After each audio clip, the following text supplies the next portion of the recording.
ঘটনার স্থান কাল পাত্র ভেবেই কিন্তু আমরা বাংলাদেশের জনগণ কথা বলতে চাই।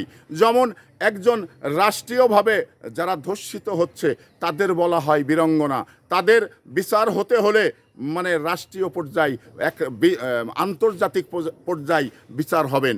একজন ব্যক্তিগত মানুষ যদি ধর্ষণ করে বা মেরে ফেলেন তাহলে তাকে ব্যক্তিগতভাবে ধর্ষণকারী বলা হয়। তো তাহলে এখানে আমাকে কথা বলতে হলে স্থান কাল পাত্র ভেবেই কথা বলতে হবে। 1971 সালে আমাদের এখানে 2 লক্ষ মা বোনরা এই ধর্ষিত হয়েছিল, বীরাঙ্গনা সেজেছিল। তো তাদের আমরা কিন্তু কেউ ধিক্কার দিয়ে কথা বলি না, তাদের আমরা কিন্তু এখন পর্যন্ত লালন করি, ধারণ করি। কিন্তু একজন ব্যক্তিগত ধর্ষণকারী বা একজন মানে ধর্ষিতা ব্যক্তিগত, তো সেই ব্যাপারে আমরা কথা বললে অনেকেই মানে ইন্ডিকেট করে কথা বলি। তো এখানে আপনাকে ভাবতে হবে যে স্থান কাল পাত্র।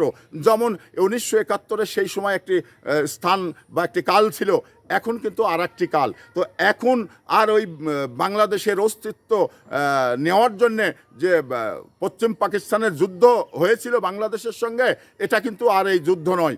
এখন বাংলাদেশ একটি সুন্দর, সুস্থ এবং ভালো পরিবেশে বাংলাদেশ বিরাজ করছে। তো সেই জায়গা থেকে কেউ যদি ধর্ষণ করে, কেউ যদি কোনো নারীকে ধর্ষণ করে মেরে ফেলেন, তাহলে সেটা দণ্ডনীয় অপরাধ এবং রাষ্ট্রীয় পর্যায়ে তার বিচার হবে। এটা কিন্তু 100%। তো সেই বিচারটা কঠিন বিচার হবে।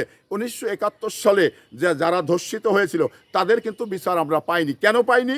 কারণ আলাদা একটি রাষ্ট্র, পাকিস্তান আলাদা একটি রাষ্ট্র যখন হয়ে গেলেন, তখন কিন্তু আমরা আমাদের এই ধর্ষিতার বীরাঙ্গনাদের বিচার কিন্তু পাইনি। তো সেই সময়ে তাদের রাষ্ট্রীয়ভাবে মানে সহযোগিতা এবং সহমর্মিতা জানানো হয়েছিল, বিচার আমরা কিচ্ছু পাইনি। তো সে জায়গা থেকে এই একজন ব্যক্তি আর একটি রাষ্ট্র, এটা কিন্তু স্থান কাল পাত্র। তো সে জায়গা থেকে আপনারা যেখানে যে অবস্থায় কথা বলবেন, স্থান কাল পাত্র ভেবেই আপনাদের কথা বলতে হবে।